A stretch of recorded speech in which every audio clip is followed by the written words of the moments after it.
A toad! I would say there are three primary characteristics that define a destructive cult. First of all, a totalitarian leader, a charismatic leader who becomes an object of worship. Number two, that the group has a process of coercive persuasion to break people down, create a mindset of dependency upon the leader for critical thinking, and engenders undue influence. And then finally, number three, that the group does harm.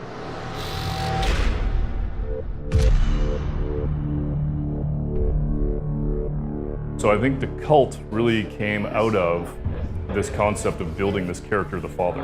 And then what we did is we moved into the next step of that. We learned a lot about cults. Ubisoft contacted me and we began to exchange information. You know, they basically bounced things off of me to see if they were historically accurate. So basically what I kind of brought to the table was my long history of work and research dealing with destructive cults.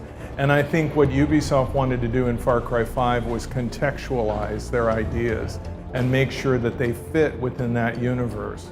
Often, and that's what's really scary, was saying, yes, this exists, and actually it was worse. And so we were realizing that then again, reality was far stranger than fiction, and we could go actually way further than what we were doing. I think the problem is that when you or I think cult, maybe what we think of is just a bunch of people running around in these weird robes and there's goats around or whatever else, and you're like, what is this? There's all this sort of inference to a very cliche version of a cult.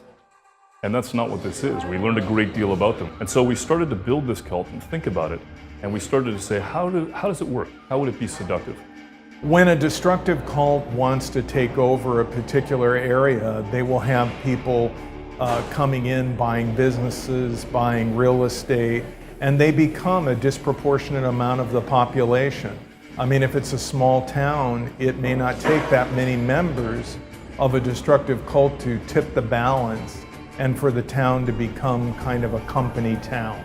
There have been towns in the United States where the mayor of the town is a member of a group that has been called a cult. And I think in that sense, what Far Cry 5 represents is historically accurate and viable. And like for instance, we spend a lot of time studying how a cult could get a hold of a space. And that's something that we now summarize in the beginning of the game in, I don't know, 2 sentences. But that strikes the point, and that will be enough. Maybe 3 years ago it didn't feel this way, but the weirder the world gets and the scarier the world gets, then the more we experience a lack of control. And if somebody shows up at the right moment and says to you, listen, I understand things are scary, let me just talk to you about your tomorrow. I'm gonna make your tomorrow make sense. People go, okay, that sounds reasonable, and they fall into it. You can feel that we are creeping towards the edge.